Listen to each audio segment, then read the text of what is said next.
Hi, this is Jeffrey Kerr at Kerr Financial Group. Today is Wednesday, September 3, 2025.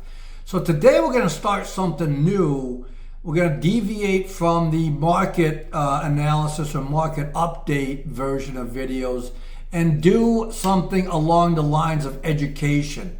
This has come as a suggestion, recommendation, questions from clients and friends and viewers of the video. Hey, why don't you take up a topic? I'm just curious about this, and can you go through it? So I'm going to try to do this once a week, but also a lot of these topics, please realize there's just so much information and discussion on it. But I'm going to try to keep these more introductory, 2, 3, 4 minutes, and just introduce some concepts, and then welcome any feedback if you want us to get involved in whatever that topic is, and work through the solution for you. We're happy to have that conversation. So the first one is how much do I need to retire?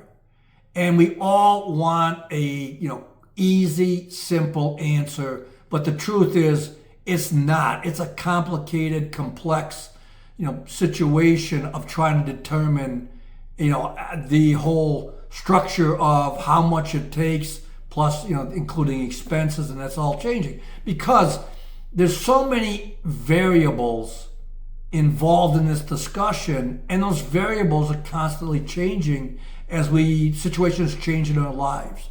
But to get started, simply, what are the assets? So, what are your savings? 401k plan, IRA, Social Security in the future, other investments, and then maybe some other, income streams that you have.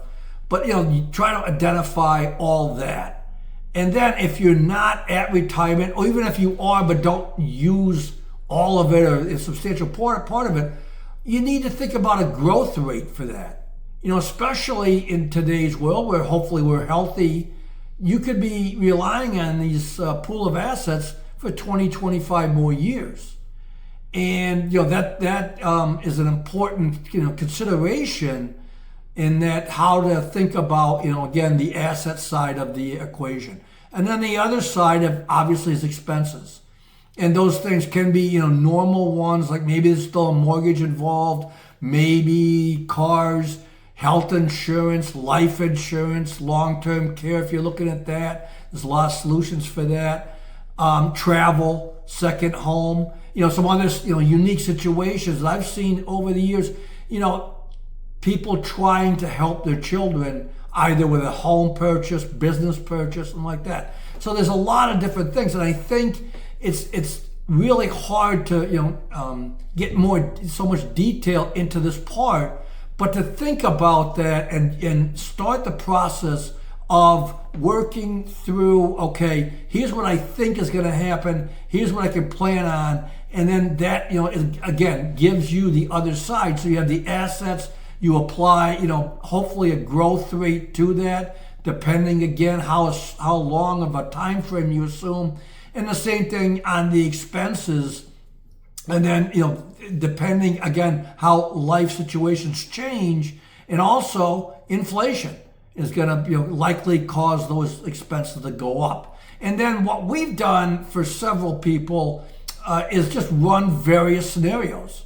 Take the assets and grow them by 5% for so long, or maybe 10%, and then change and shift. And then run a second, scenario, a third scenario, depending and assuming various growth rates, and the same thing on the expense side.